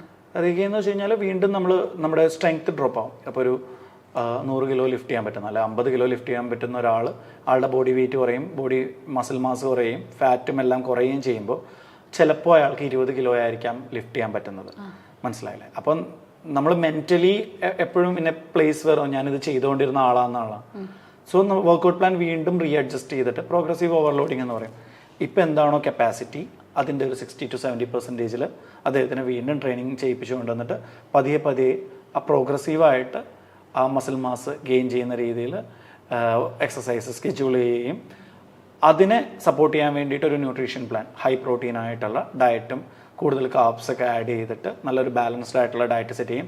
പതിയെ ഫീഡ് ചെയ്യുകയും ചെയ്തു. കാരണം അല്ലെങ്കിൽ ഓവർ ഫീഡ് ചെയ്യാൻ പറ്റില്ല. ഇപ്പോൾ ആ മൂവിയിൽ കാണിക്കുന്നുണ്ട് സാറ് വെള്ളം കാണുമ്പോൾ ഓടുകയും അത് ഡ്രിപ്പായിട്ടാണ് കൊടുക്കുന്നത്. അത് സെയിം പ്രോസസ്സാണ്, പക്ഷേ in different way. You cannot over feed that person. Slow and study ആയിട്ട്, കാരണം വയറൊക്കെ ഭയങ്കര ചുരുങ്ങിയിട്ടുണ്ടാകാം. അപ്പോൾ അത് പതിയെ വേണം. ആ പ്രോസസ് എങ്ങനെയാണോ കുറഞ്ഞത് അതിൻ്റെ ഒരു പേസ് തന്നെ പിടിക്കണം. ഒരേപോലെ ആയിരിക്കണം എന്ന് പറഞ്ഞാൽ അതേ പേസിൽ തന്നെ റീഗെയിൻ ചെയ്യാനുള്ള സിസ്റ്റം നമ്മൾ ഉണ്ടാക്കുകയും അത് അങ്ങനെയാണ് അത് വന്നത്. മൂവി റിലീസിന് ശേഷം ക്രൂവിനെ ഒക്കെ പോയി മീറ്റ് ചെയ്തിരുന്നു? ഓ തീർച്ചയായും എല്ലാവരെയും കണ്ടിരുന്നു. ഞാൻ ഓഡിയോ ലോഞ്ചിന് പോയിരുന്നു, അപ്പോൾ എല്ലാവരെയും കണ്ടിട്ടുണ്ടായിരുന്നു. മൂവി റിലീസ് ചെയ്തതിന് ശേഷം കുറച്ചുപേരെ കണ്ടിരുന്നു. എല്ലാവരും ഭയങ്കര സന്തോഷത്തിലാണ്. കാരണം പിന്നെ ആരും പഴയ കാര്യങ്ങളെക്കുറിച്ച് ഓർക്കുകയോ സംസാരിക്കുകയോ അങ്ങനെ മനസ്സിലായി നമ്മൾ അത്രയും അങ്ങനെയല്ല. ഈ മൂവി വന്നേ പിന്നെ ദാറ്റ് ലൈക്ക് ആ മൂവിയുടെ ടൈറ്റിൽ പോലെ തന്നെ, I mean sub tag line പോലെ തന്നെ നമ്മൾ അനുഭവിക്കാത്ത ജീവിതങ്ങളെല്ലാം നമുക്ക് കെട്ടുകഥകളായി. അപ്പൊ ഇതൊക്കെ ഇപ്പൊ ഒരു കെട്ടുകഥകൾ പോലെ പറഞ്ഞു പോകാൻ പറ്റിയ ഒരു സംഭവമാണ് നമ്മുടെ ജോർഡാനിൽ നടന്ന കാര്യങ്ങൾ. പക്ഷെ അതിനൊരു നല്ലൊരു റിസൾട്ട് ഉണ്ടാവുകയും അത് ജനം ആക്സെപ്റ്റ് ചെയ്യുകയും അത് ഭയങ്കരമായിട്ട് ഡിമിനിഷ് ചെയ്തു അത് നമ്മുടെ ഉണ്ടായ വിഷമങ്ങളെല്ലാം. കാരണം നമ്മുടെ ആ ഫുൾ ടീമും ബ്ലെസി സാറും പൃഥ്വിരാജ് സാറൊക്കെ എടുത്ത ഹാർഡ് വർക്കിനും എഫേർട്ടിനും വിശ്വാസത്തിനും നല്ലൊരു റിസൾട്ടിലേക്ക് പോകുമ്പോൾ നമുക്ക് ഒത്തിരി സന്തോഷം. അപ്പം എല്ലാവരും ഭയങ്കര സന്തോഷത്തിലാണ്. ഗോകുലിനെ കണ്ടിരുന്നു, അനൂപ്, റിയൽ നജീബിനെ കണ്ടിരുന്നു. റിയൽ നജീബ് എനിക്ക് അതിന് സംസാരിക്കാൻ പറ്റില്ല, പക്ഷേ പുള്ളീനെ കണ്ടിരുന്നു. എനിക്ക് തോന്നുന്നു അദ്ദേഹമായിരിക്കും പുള്ളിയുടെ ഹാപ്പിനെസിന്റെ പീക്കിൽ നിൽക്കുന്ന ഒരാൾ. കാരണം അത് ഇവിടെ കേരളത്തിലുള്ള എല്ലാവരും അദ്ദേഹത്തിന്റെ കഥ അറിയുകയും ഇൻസ്പയർഡ് ആവുകയും വേൾഡ് വൈഡ് ചർച്ച ചെയ്യുന്നു. അതൊരു വലിയൊരു കാര്യമാണ്. കാരണം അദ്ദേഹം ഒരു വലിയൊരു ഇത് ജീവിച്ച് തീർത്ത ആൾ, അത് തിരിച്ചു കൊടുക്കാനോ ഒന്നും പറ്റത്തില്ല. പക്ഷെ പിന്നെ പറയുന്നുണ്ട് ഇപ്പൊ പലരും ഇതേപോലെ, അതായത് ഇപ്പൊ പൃഥ്വിരാജ് സാറായിട്ടുള്ളൊരു ഇന്റർവ്യൂല് പൃഥ്വിരാജ് സാറും റിയൽ നജീബും ആയിട്ടുള്ളൊരു ഇന്റർവ്യൂ നടക്കുന്നുണ്ട്. അതിനകത്ത് പറയുന്നുണ്ട് പലരും ഇതേപോലെ സർവൈവൽ നടത്തിയിട്ടുണ്ട്, പലരും വന്നിട്ടുണ്ട്. പക്ഷെ എല്ലാവർക്കും വേണ്ടി സംസാരിക്കാൻ ദൈവമോ യൂണിവേഴ്സോ ആയിട്ട് കണ്ടെത്തിയ ഒരു നിമിത്തമാണ് ഈ നജീബ്. എല്ലാവരുടെയും ഒരു വോയിസ് ആയിട്ടാണ് ഇപ്പോൾ, അതായത് അറബി നാടുകളിൽ നിന്നും അല്ലെങ്കിൽ ഇന്ത്യക്ക് പുറത്തും അകത്തുമായിട്ട് പല ദുരിതങ്ങൾ അനുഭവിക്കുന്ന ആളുകളുടെ ഒരു സിംഗിൾ വോയിസ് ആയിട്ടാണ് നജീബിൻ്റെ വോയിസ്. അപ്പോൾ പുള്ളി ലൈക്ക് എ മെസ്സഞ്ചറെ പോലെ ആണെന്നുള്ളത് ആ ഒരു ഇൻ്റർവ്യൂവിൽ പറഞ്ഞു പോകുന്നുണ്ട്. അപ്പം എനിക്ക് തോന്നുന്നു ആ ഒരു സന്തോഷം, അദ്ദേഹം അനുഭവിച്ച വേദനകൾ ഒരിക്കലും മാഞ്ഞു പോകുന്നില്ല. പക്ഷെ അറ്റ് ദ സെയിം ടൈം ഇത് എല്ലാവരും ആക്സെപ്റ്റ് ചെയ്യുകയും ഇങ്ങനെ നടന്നിട്ടുണ്ട്. പിന്നെ എല്ലാവരും എനിക്ക് തോന്നിയിട്ടുള്ള കാര്യമുണ്ട്, ഒരു വലിയൊരു പെർസെൻറ്റേജ് ആളുകൾ ഇതിൻ്റെ റിവ്യൂ പറയുമ്പോൾ എല്ലാവരും അക്നോളജ് ചെയ്യുന്നുണ്ട് ഈ നമ്മളെന്ത് നല്ലൊരു സ്റ്റേറ്റിലാണ് ജീവിക്കുന്നത്. കേരളത്തിൽ നമ്മുടെ വോയിസിന് എന്താ പറയുക ഒരു വാലിഡേഷൻ ഉണ്ട്, ഫ്രീഡം ഉണ്ട്, നമുക്ക് കാര്യങ്ങൾ ചെയ്യാം, റൂഫ് ഉണ്ട്, ഫുഡ് ഉണ്ട്, നമ്മൾ ഇഷ്ടപ്പെടുന്ന ആളുകളുണ്ട്, ആൾക്കാർക്ക് തമ്മിൽ പരസ്പര റെസ്പെക്റ്റ് ഉണ്ട്. അങ്ങനെ ജീവിക്കുന്ന നമ്മൾ ഒത്തിരി ബ്ലസ്ഡ് അല്ല നമ്മളെ. അതെ നമ്മളെ പിന്നെ എന്തിനെ കുറിച്ചാണ് കംപ്ലയിൻറ്റ് ചെയ്യുന്നത്. അപ്പോൾ ഈ സിനിമ ഒരു ഓർമ്മപ്പെടുത്തൽ കൂടിയാണെന്നാണ് ഞാൻ വിശ്വസിക്കുന്നത്. അത് വളരെ നന്നായിട്ട് ആ ഇമോഷൻ എല്ലാം തന്നെ വെച്ചുകൊണ്ട് അതിൻ്റെ പ്യൂരിറ്റി കളയാതെ വളരെ എന്താ പറയുക ഒത്തിരി എനിക്ക് തോന്നിയൊരു കാര്യം കേട്ടോ, കൊമേഴ്ഷ്യലൈസ് ചെയ്യാതെ ഏറ്റവും ഭംഗിയായിട്ട് ബ്ലിസ്സാറിനെ പോലെയുള്ള ഒരാൾ സ്ക്രീൻ പ്ലേ ചെയ്യുകയും അത് ആളുകളുടെ ഡീപ്പ് കോർ മനസ്സിനകത്തേക്ക് പതിപ്പിക്കുകയും ചെയ്തിട്ടുണ്ട്. ഞാൻ ഇന്നലെ ഒരു പ്രാവശ്യം കൂടി കണ്ടു, 2 പ്രാവശ്യം കണ്ടു പോകുന്നുണ്ട്. ഓക്കെ. ഇപ്പം 2014 ഈ ഒരു കരിയർ സ്റ്റാർട്ട് ചെയ്യുന്നത്? അതെ. ഓക്കെ. ഇപ്പോൾ 10 ഇയർ ആവുന്നു. അല്ല, ഞാൻ 2012-13 പാർട്ട് ടൈം ഫിറ്റ്നസ് ട്രെയിനർ ആയിരുന്നു. 2014 തൊട്ട് ഫുൾ ടൈം ആയിട്ട്.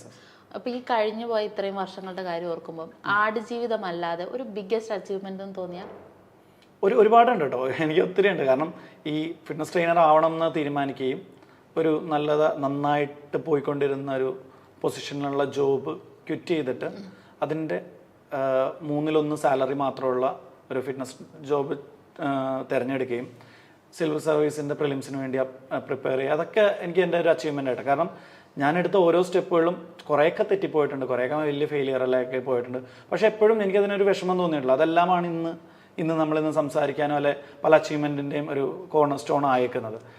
അപ്പോൾ എന്താ പറയുക, അതിനുവേണ്ടി വർക്ക് ചെയ്തു എന്നുള്ളതാണ്. ലൈക്ക് എന്താ പറയുക, എൻ്റെ ഈ ഫിറ്റ്നസ് ട്രെയിനിങ് കരിയർ എടുത്തപ്പോൾ എനിക്ക് ഉണ്ടായിരുന്ന one of the main incentive എന്ന് വെച്ച് കഴിഞ്ഞാൽ ഞാൻ മോണിറ്ററി ബെനിഫിറ്റ്സിനെ കുറിച്ച് ആലോചിച്ചിട്ടില്ല. അന്നും ഇന്നും ഞാൻ അത്ര കൺസേൺഡ് അല്ല. ഓഫ് കോഴ്സ് ഇപ്പോൾ എനിക്കൊരു ടീമുണ്ട്, എനിക്ക് ഓവർ ഹെഡ്സ് ഉണ്ട്, അതെല്ലാം ഇപ്പോൾ എനിക്കത് നോക്കേണ്ടി വരും. പക്ഷേ ഫിറ്റ്നസ് ട്രെയിനിൻ്റെ ഒരു കോർണർ സ്റ്റോൺ അല്ലെങ്കിൽ ദ മെയിൻ ഒബ്ജക്റ്റീവ് എന്ന് പറഞ്ഞാൽ it's not a business model or something. നമ്മൾ ട്രെയിൻ ചെയ്യുമ്പോൾ അല്ലെങ്കിൽ നമ്മൾ ആസ് എ കോച്ച് ഒരാളുടെ ലൈഫിൽ എന്തെങ്കിലും ഒരു ചെറിയ ഇമ്പാക്റ്റ് ഉണ്ടാക്കാൻ പറ്റിയാൽ അതാണ് നമ്മുടെ ഏറ്റവും വലിയ ഇൻസെൻറ്റീവ്. കാരണം നമ്മൾ ഡയറക്റ്റ്ലി എന്തെങ്കിലും ചെയ്യുന്നു എന്നുള്ളതല്ല. ഇപ്പം നമ്മൾ വർക്ക് ചെയ്യുന്നു, അപ്പം ഞാൻ ഒരു ക്ലയൻ്റായിട്ട് വർക്ക് ചെയ്യുന്നു, ആളുടെ ഫിറ്റ്നസ് കാരണം അദ്ദേഹത്തിൻ്റെ പേഴ്സണൽ ലൈഫിലോ പ്രൊഫഷണൽ ലൈഫിലോ അല്ലെങ്കിൽ കരിയറിലോ ഏതെങ്കിലും ഒരു പോയിന്റിൽ അയാൾക്ക് എക്സൽ ചെയ്യുകയോ അല്ലെങ്കിൽ എന്തെങ്കിലും നല്ലത് വരികയോ ചെയ്ത് കഴിഞ്ഞ് കഴിഞ്ഞാൽ നമ്മളത് ഭയങ്കര ഒത്തിരി സന്തോഷമുള്ളതാണ്. അതൊരു ഇറ്റ്സ് നോട്ട് ഈസി. അത് നമുക്ക് പൈസ കൊണ്ട് ഇത് ചെയ്യാൻ പറ്റിയ ഒരു കാര്യമല്ല ഓഫ് കോഴ്സ്. അപ്പോൾ ആ ഒരു ഡിസിഷൻ എന്നെ ഒത്തിരി ഹെൽപ്പ് ചെയ്തിട്ടുണ്ട്. പിന്നെ എല്ലാ പ്രോസസ്സും വളരെ സ്ലോ ആണ്, സമയമെടുത്ത് നടക്കുന്നൊരു കാര്യമാണ്. പൃഥ്വിരാജ് സാറിൻ്റെ ട്രെയിനറായിട്ടുള്ള ഒരു ജോബ് പോസ്റ്റ് കിട്ടിയത് എനിക്ക് ഒത്തിരി സന്തോഷമുള്ളൊരു കാര്യമാണ്. പിന്നെ പല ക്ലയൻസ് ആയിട്ട് എനിക്ക് പേരെടുത്ത് പറയാൻ പറ്റാത്ത അത്രയും തന്നെ ഒരുപാട് പേര്, ഞാൻ പറഞ്ഞ ഓരോരുത്തരുടെ പേര് പറഞ്ഞാൽ ചിലപ്പോൾ അത് ഓരോരുത്തർക്ക് ഒരു ബുദ്ധിമുട്ടായിരുന്നു. പക്ഷെ പല വ്യത്യാസമുള്ള സ്റ്റോറീസ് എനിക്ക് എൻ്റെ മനസ്സിലുണ്ട്. അതായത് അവരുടെ വെയിറ്റ് ലോസ് നടന്നുകൊണ്ടോ അല്ലെങ്കിൽ വെയിറ്റ് ഗെയിൻ നടന്നുകൊണ്ടോ അല്ലെങ്കിൽ ഫിറ്റ്നസ് അവരുടെ ലൈഫിൽ ഇംപ്ലിമെൻ്റ് ചെയ്തുകൊണ്ട് ലൈഫിൽ ഭീകര ട്രാൻസ്ഫോർമേഷൻ ഉണ്ടായിരിക്കണം. നോട്ട് ജസ്റ്റ് ഇൻ ദ വിസിബിളോ അല്ലെങ്കിൽ ഡേ 1 ഇത്ര ഡേ 60 ഇത്ര അങ്ങനെയല്ല. ലൈഫിൽ ഒരു എൻറ്റയർ ഷിഫ്റ്റ് ഉണ്ടായിരിക്കുന്നതും അവരുടെ ഹസ്ബൻഡ് ആൻഡ് വൈഫിൻ്റെ ഇടയിൽ ഭയങ്കര ബോണ്ടിങ് ഉണ്ടായിരിക്കുന്നതും അവരുടെ ഇമ്പാക്റ്റ് ഉണ്ടാക്കുന്നത് അതിനകത്ത് നമ്മളൊരു ഭാഗമാകാൻ പറ്റിയതും അവർ ഇപ്പോഴും ഗ്രേറ്റ്ഫുൾ ആണ്. അവർ ഇപ്പോഴും വിളിക്കും, നമ്മൾ സംസാരിക്കും. അതാണ് എല്ലാ ദിവസവും രാവിലെ നേരത്തെ എഴുന്നേക്കാനും ട്രെയിനിങ്ങിന് വരാനും തോന്നിപ്പിക്കുന്ന ഒരു ഘടകം. സോ ഇതൊക്കെ സന്തോഷമുള്ള ഒരു കാര്യം. പിന്നെ ഇപ്പം ഈ നമ്മൾ ആടുജീവിതം എന്ന മൂവിക്ക് മുന്നേ ആ വിമാനം എന്നുള്ള മൂവിയിൽ ഒരു ട്രാൻസ്ഫോർമേഷൻ ഉണ്ടായിരുന്നു. ടിയാൻ എന്നുള്ള മൂവിയിൽ ഒരു ട്രാൻസ്ഫോർമേഷൻ ഉണ്ടായിരുന്നു. പല മൂവികൾക്കും അതിന് വേണ്ട ഘടകങ്ങൾ എന്താണോ അത് ചെയ്തിട്ടുണ്ട്. അതൊക്കെ അച്ചീവ്മെന്റ് ആയിട്ട് തന്നെ കാണുകയാണ്. അതൊക്കെ ചെയ്ത് കോൺഫിഡൻ്റ് ആയിട്ടാണ്. Aadujeevitham is not my first work എന്ന് വിശ്വസിക്കുന്നത്. പക്ഷേ ഞാൻ അതിനെ ഗ്ലോറിഫൈ ചെയ്യുന്നില്ല. സാറ് പറഞ്ഞ പോലെ അതൊരു ട്രാൻസ്ഫോർമേഷൻ മൂവി അല്ല. പക്ഷേ ഇതാണ് റെക്കഗ്നൈസ് ചെയ്തത്. ബ്രേക്ക് വൺ ഓഫ് ദ ഒരു റെക്കഗ്നൈസ്ഡ് ആയിട്ടുള്ള ഒരു വർക്ക് എന്ന് പറയാം. ഡസൻ മീൻസ് ദാറ്റ് ഇതിന് മുന്നേ 50 കിലോ കുറഞ്ഞ ഒരു ക്ലയൻ്റ് ഉണ്ട് എൻ്റെ. അത് ആടുജീവിതത്തിൽ തന്നെ വർക്ക് ചെയ്ത ഒരാളാണ്. പിന്നെ പ്രൊഡക്ഷൻ സൈഡിലാണ്. പിന്നെ വേറെ കുറേ ക്ലയൻറ്റുകൾ കുറേ ട്രാൻസ്ഫോർമേഷൻസ് എല്ലാം ചെയ്തിട്ടുണ്ട്. ഇതെല്ലാം ഇതേപോലെ തന്നെ സന്തോഷം ഉണ്ടാക്കിയേക്കുന്ന ഒരു കാര്യമാണ്. അപ്പോൾ ഞാൻ പറഞ്ഞ ഈ ഒരു പ്രൊജക്റ്റ് ചെയ്യാൻ എന്നെ കോൺഫിഡൻ്റ് ആക്കിയതും എന്നെ പ്രിപ്പയർ ചെയ്തതും ഇതേപോലെയുള്ള വർക്കുകൾ ഞാൻ മുന്നേ ചെയ്തതും അതിലെല്ലാം അക്നോളജ് ചെയ്തിട്ട് മുന്നോട്ട് പോകാനുള്ള പഠിക്കാനുള്ള ഒരു മെൻറ്റാലിറ്റി ഉണ്ടായതുകൊണ്ടാണ് ഇത് ചെയ്യാൻ പറ്റിയിരിക്കുന്നത്. സോ ഇതുകൊണ്ട് അറിയപ്പെട്ടു എന്ന് മാത്രമാണ്. അപ്പോൾ അതിൻ്റെ ഒരു മെസ്സേജ് എന്താണെന്ന് വെച്ചാൽ ഞാൻ എടുക്കുന്നത്, നിങ്ങൾ എന്ത് വർക്കാണോ ചെയ്യുന്നത് അത് കറക്റ്റായിട്ട് സെൽഫ്ലെസ് ആയിട്ട് അതിൽ നിന്ന് എന്ത് നമുക്ക് എത്ര പൈസ കിട്ടും, എത്ര പേര് നമ്മൾ അറിയും, എന്ത് പ്രശസ്തി കിട്ടും, നമ്മൾ വൈറലാവും, അതൊന്നും ആലോചിക്കാതെ ചെയ്യുന്ന ജോലി എത്രയും ഭംഗിയിൽ ചെയ്തുകൊണ്ടിരിക്കുക. അതിൻ്റെ ഇൻസെൻറ്റീവ് ഒരു സ്ഥലത്തുനിന്ന് അല്ലെങ്കിൽ വേറെ സ്ഥലത്തുനിന്ന് വന്നില്ലെങ്കിലും കുഴപ്പമില്ല. സോ ഈ ഒരു 10 വർഷം എടുത്തു നമ്മൾ ഒരു റെക്കഗ്നൈസ്ഡ് ആയിട്ടുള്ള ഒരു പ്രൊജക്റ്റ് പുറത്തേക്ക് വരാൻ. അപ്പോൾ ഇനിയും ചിലപ്പോൾ ഫ്യൂച്ചറിൽ ഒരുപാട് ഉണ്ടാവട്ടെ. ചിലപ്പോൾ അടുത്ത 10 വർഷം ഇതിനെക്കുറിച്ച് ഡിസ്കസ് ചെയ്യാതിരുന്നാലും കുഴപ്പമില്ല. കാരണം എൻ്റെ ജോലി ഞാൻ കറക്റ്റായിട്ട് ചെയ്യും എന്നുള്ളതാണ്. അതിലാണ് സന്തോഷം. അപ്പോൾ ഇതെല്ലാം ഒരു ബോണസാണ്, പാർട്ടാണ്. അത് ഓഫ് കോഴ്സ് അതിനകത്ത് ഞാൻ ഭയങ്കര ഗ്രേറ്റ്ഫുൾ ആണ്. ഒരിക്കലും ഞാനതിനെ ചെറുതായിട്ട് കാണുന്നില്ല. നമ്മളിലേക്ക് വരുന്ന ഒരു വലിയൊരു ഭാഗ്യം തന്നെയാണ്. കാരണം ഒരുപാട് പേരും ഒരുപാട് ക്വാളിഫൈഡ് ആയിട്ടുള്ള ആളുകളുള്ള അതിൻ്റെ ഇടയിൽ എനിക്ക് ഇങ്ങനെ ഒരു അവസരം കിട്ടിയത് എനിക്ക് ഒത്തിരി ഗ്രേറ്റ്ഫുൾ ആണ്. ഇനിയിപ്പോൾ നമുക്ക് ചെറിയൊരു സെഗ്മെന്റ് എന്ന് പറയാൻ പറ്റില്ല. ഇപ്പം സിനിമയുടെ കാര്യങ്ങൾ കഴിഞ്ഞു, അതവിടെ ആടുജീവിതം ഓഫ് കോഴ്സ് അതൊരു വലിയ ട്രെൻഡിങ്ങിലേക്ക് പൊക്കോണ്ടിരിക്കുകയാണ്. അത് എവിടം വരെ എത്തും എന്നുള്ളതിന് നമുക്ക് ആർക്കും ഒരു പ്രവചിക്കാൻ പറ്റില്ല. പക്ഷെ നല്ല രീതിയിൽ പോകുമെന്ന് ഉറപ്പായിട്ടും അറിയാം. ഇപ്പോൾ ജസ്റ്റ് ചോദിക്കുകയാണ്, ഈ ഹെൽത്ത് ഈ ഒരു ഇപ്പോഴത്തെ ഒരു ടൈമിൽ മാർക്കറ്റ് ചെയ്യപ്പെടുന്നുണ്ടെന്ന് വിചാരിക്കുന്നുണ്ടോ? തീർച്ചയായും മാർക്കറ്റ് ചെയ്യപ്പെടുന്നുണ്ട്. അതൊരു നല്ല രീതിയിലേക്കോ അല്ലെങ്കിൽ മോശം രീതിയിലേക്കോ? 2 വശങ്ങളുണ്ട്. മാർക്കറ്റ് ചെയ്യുന്നതിനെ കുറിച്ച് എനിക്ക് ഒരു പ്രശ്നമുള്ളൊരു കാര്യമല്ല. പക്ഷേ ഒരു ഹെൽത്ത് എന്ന് പറഞ്ഞ സംഭവം 30 സെക്കൻഡ് റീലിൽ എക്സ്പ്ലെയിൻ ചെയ്യാൻ പറ്റിയ ഒരു സംഭവമല്ല ഫിറ്റ്നസ്. പക്ഷേ മാർക്കറ്റിംഗ് ആയിട്ടുള്ള മീഡിയം എല്ലാം ഫോഴ്സ് ചെയ്യുന്നത് ഒരു 30 സെക്കൻഡിൽ നിങ്ങളുടെ പറയാനുള്ള കാര്യം പറയാൻ. പക്ഷെ ഒരിക്കലും ഒരു ഫിറ്റ്നസിൻ്റെ കാര്യമോ ഒരു ഡാറ്റയോ അല്ലെങ്കിൽ ഒരു ഫിറ്റ്നസിനെ കുറിച്ചുള്ള സംഭവമോ ഒരു ചെറിയ റീലിലോ 1 മിനിറ്റുള്ള ഒരു വീഡിയോയിലോ പറഞ്ഞ് കൊടുക്കാൻ പറ്റാത്തതുകൊണ്ടാണ് എത്രത്തോളം ആളുകൾക്ക് കൺസ്യൂം. അതൊരു കുറച്ച് മിസ്ലീഡിങ്ങിലേക്ക് പോകുന്നുണ്ടോ എന്ന് എനിക്കൊരു ഡൗട്ടുണ്ട്. പിന്നെ ഫിറ്റ്നസ് പ്രൊഫഷണൽസിന് കുറച്ചുകൂടി അവെയർ ആയിരിക്കണം ആൾ. കാരണം നമ്മളൊരു കാറ് സർവീസ് ചെയ്യുന്ന പോലെയൊക്കെ അല്ല. റീപ്ലേസ്മെന്റ് ഉണ്ട്, അതിന് ഇൻഷുറൻസ് ഉണ്ട്, എല്ലാം ഉണ്ട്. പക്ഷേ you are dealing with a real human body and it's A very serious. അതെ. അപ്പോൾ അതാണ് അതിൻ്റെ തമാശ കളിക്കരുത്. തമാശ ഒരിക്കലും ചെയ്യാൻ പാടില്ല. അതുപോലെ ഇപ്പൊ സോഷ്യൽ മീഡിയയിൽ നമ്മുടെ ഹെൽത്തുമായിട്ട് ബന്ധപ്പെട്ട് കുറെ ടിപ്സും കാര്യങ്ങളും വരുന്നുണ്ട്, ശ്രദ്ധിച്ചിട്ടുണ്ടാവുമല്ലോ. കുറെ വീഡിയോസ് അത് ഈ പറഞ്ഞ പോലെ അവെയർ ആയിട്ട് ചെയ്യുന്ന ആളുകളുണ്ട്, പ്രൊഫഷണലി ഇതിനെപ്പറ്റി സംസാരിക്കുന്നവരുണ്ട്. അതല്ലാതെ അവിടുന്ന് ഇവിടുന്ന് വന്നിട്ട് എന്തൊക്കെയോ പറഞ്ഞു പോകുന്ന ആളുകൾ ഒരുപാടുണ്ട്, ടിപ്സ് എന്ന് പറഞ്ഞിട്ട്. അപ്പൊ അതിൽ എന്തെങ്കിലും കണ്ട ഒരു വീഡിയോയില് ഇത് ചെയ്തു കൂടാ എന്ന് ഞങ്ങളുടെ പ്രേക്ഷകരോട് പറയാനുണ്ടെങ്കിൽ? എന്തെങ്കിലും ഇൻ 5 steps എന്നുള്ളത് എനിക്ക് മിക്കവാറും വർക്ക് ചെയ്യാം. Like loose your wait, loose your 20 kg in 5 steps, drink this and change. അങ്ങനെയൊക്കെ വരുമ്പോൾ അതൊരു ക്ലിക്ക് ബൈറ്റ് ആണെന്ന് മനസ്സിലാക്കുകയും ആ പറയാൻ ഉദ്ദേശിക്കുന്ന ആൾക്കൊരു എൻ്റെ ജെനുവിനിറ്റിനെ ക്വസ്റ്റ്യൻ ചെയ്യുന്നത്. ചിലപ്പോൾ ജെനുവിൻ ആയിരിക്കും, അയാൾക്ക് ഈ ക്ലിക്ക് ബൈറ്റ് യൂസ് ചെയ്യാനായിരിക്കും. പക്ഷേ ഞാൻ പറയുന്നത് എന്താണെന്ന് വെച്ച് കഴിഞ്ഞാൽ ഈ മിത്ത് ബ്രേക്ക് ചെയ്യുമ്പോൾ അതിൻ്റെ സയൻസ് ബാക്കപ്പ് കൂടി പറയുന്നവരെ വിശ്വസിക്കുക.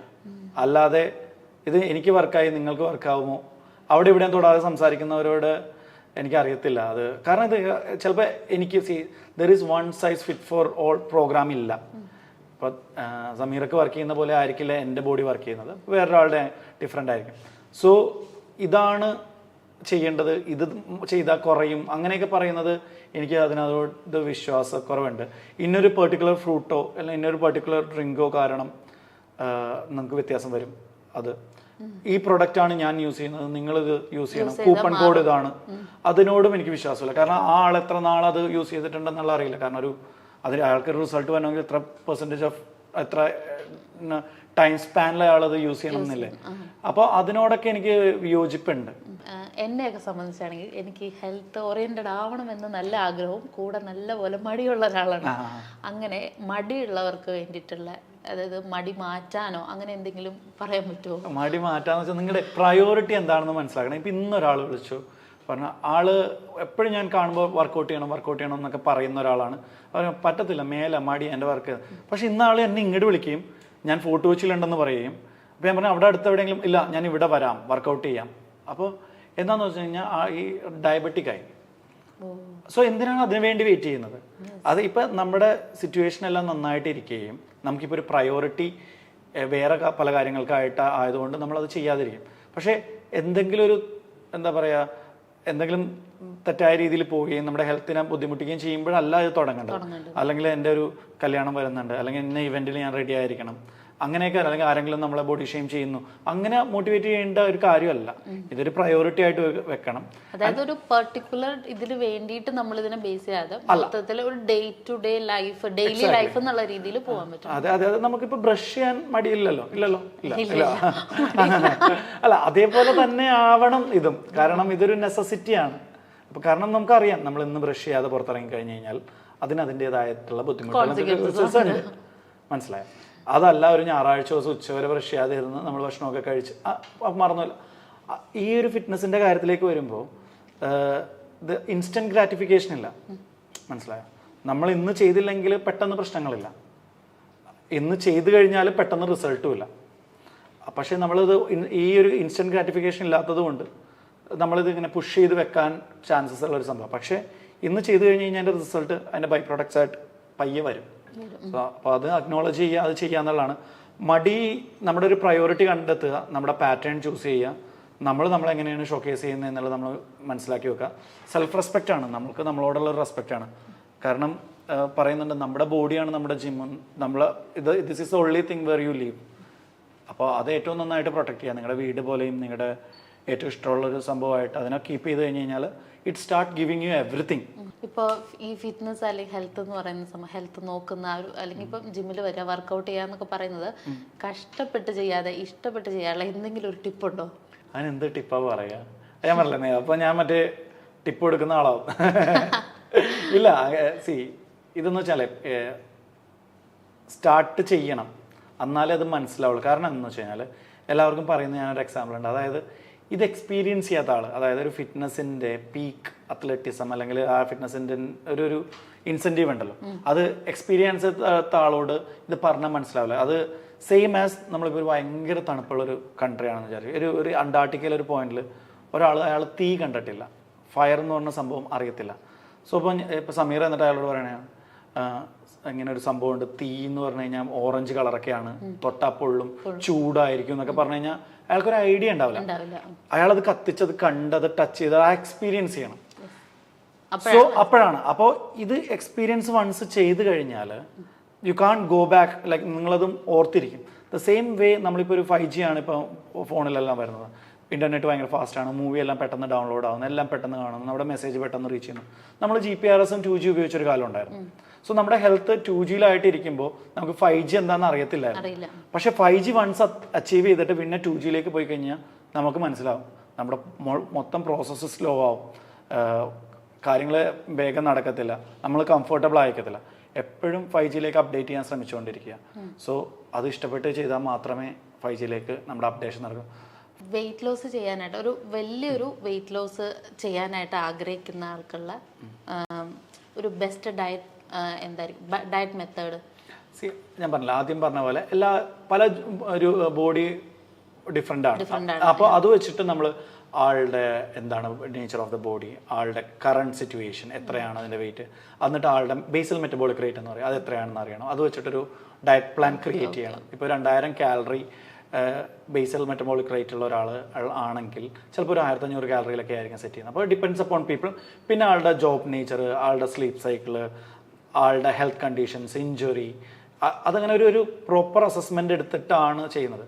ഇപ്പോൾ സെയിം ആസ് വളരെ സിമ്പിളായിട്ടൊരു കാര്യത്തിൽ പറയുകയാണെങ്കിൽ, അതായത് ഒരാൾ പനിയായിട്ട് ചെയ്ത് കഴിഞ്ഞാൽ ഡോക്ടറിൻ്റെ അടുത്ത് പോകണം എന്നില്ല, ഒരു ഡോള് കൊടുക്കുന്ന പോലെ ആയിരിക്കും ഞാനിപ്പോൾ പറയാൻ പോകണം. പക്ഷേ അതെന്തുമാവാം. It can be typhoid, it can be pneumonia, it can be മനസ്സിലാക്കാം. അതെ, ചിലതിനകത്ത് ചിലപ്പോൾ ഈ മരുന്ന് വേണ്ടായിരിക്കും, ഒന്ന് ആവി പിടിച്ചാൽ പോയോ ഒന്ന് സംഭവമായിരിക്കും. ഇതപ്പോൾ എന്താണെന്നുള്ളത് പ്രോപ്പറായിട്ട് ഡയഗ്നൈസ് ചെയ്യുക, അതാണ് ഒരു ഫിസിഷ്യൻ ചെയ്യുന്നത്. അതേപോലെ ഒരു ഫിറ്റ്നസ് ട്രെയിനർ ഇപ്പോൾ ഒരു വെയിറ്റ് ലോസ് ചെയ്യുന്ന ഒരാളാണ് ഡെഫിനറ്റ്ലി ഹെൽപ്പ് ചെയ്യും. ചിലപ്പോൾ ആളൊന്ന് പാറ്റേൺ മാത്രം മാറ്റിയാൽ മതിയായിരിക്കും, കഴിക്കുന്ന രീതിയും ഇപ്പോൾ കഴിക്കുന്ന സാധനങ്ങൾ തന്നെ ഒന്ന് റീഅറേഞ്ച് ചെയ്തിട്ട് ഒരു അരമണിക്കൂർ നടന്നു കഴിഞ്ഞാൽ തന്നെ ഒരു 5-6 കിലോ കുറയുന്ന ആൾക്കാരുണ്ടാവും. ചിലർ എന്ന് വെച്ച് കഴിഞ്ഞാൽ ഒന്ന് സ്റ്റക്കായിട്ട് നിൽക്കുകയായിരിക്കും. ഒരു 55-60 കിലോ ഒക്കെ ആയിരിക്കണം അവർ ആവേണ്ടത്. അവരൊരു 75-80 കിലോയുടെ ഇടയിലാണെങ്കിൽ അവർക്ക് കുറച്ചുകൂടി ടൈം എടുക്കും, കാരണം ടുവേർഡ്സ് ദ ഐഡിയൽ വെയിറ്റിലേക്ക് വരും തോറും. അപ്പോൾ അതിനെ ഒരു പ്രോപ്പറായിട്ടുള്ള ഒരു പ്ലാൻ ചെയ്ത് അവർ കൂടുതലും ഇമാജിൻ അവരൊരു ഡാൻസറാണെന്ന് വിചാരിക്കാം. അപ്പോൾ നമ്മൾ കൂടുതലും ഫോക്കസ് ചെയ്യുന്നത് സ്ട്രെങ്ത് ട്രെയിനിങ് ആയിരിക്കും, കാരണം അവരുടെ കാർഡിയോവാസ്കുലാരിറ്റി ഭയങ്കര ഹൈ എൻഡ് ആയിരിക്കും. സോ ആ കാർഡിയോവാസ്കുലാരിറ്റി വീണ്ടും കൊടുത്തു കഴിഞ്ഞാൽ ആ പാറ്റേൺ ബ്രേക്ക് ആവുകയും ചെയ്യുന്നില്ല, പ്ലസ് അവരുടെ ബോഡി അതിനോട് പെട്ടെന്ന് അഡാപ്റ്റ് ചെയ്യുകയും ചെയ്യും. അപ്പോൾ അവർ ചെയ്യാത്തൊരു പാറ്റേണിലേക്ക് ഇടും. അതായത് ഓക്കെ ഇതാണെങ്കിൽ ഇത് ചെയ്തു, അല്ലെങ്കിൽ അങ്ങനെ ഒരു PDF എൻ്റെ കയ്യിലില്ല. എല്ലാം ഫ്രം ദ സ്ക്രാച്ചസ് നമ്മൾ വർക്ക് ചെയ്യും. കറക്റ്റായിട്ട് ഒരാൾ ഫോക്കസ് ചെയ്ത് വർക്ക് ചെയ്യുന്നതാണ് എപ്പോഴും നല്ലത്. അതാണ് സസ്റ്റൈനബിൾ, അത് ലൈഫ് ലോങ് നിൽക്കും. ഓക്കെ, അപ്പോൾ എന്തായാലും നമ്മുടെ ഈ ഒരു ഷോയിൽ ഇത്രയും ഒരു ടൈം സ്പെൻഡ് ചെയ്തതിനും ഇത്രയും കാര്യങ്ങൾ ഞങ്ങളുടെ വ്യൂവേഴ്സിനടക്കം ഹെൽത്തിൻ്റെ കുറേ കാര്യങ്ങൾ പറഞ്ഞു തന്നതിനും ഒക്കെ thank you so much for joining with us. Thank you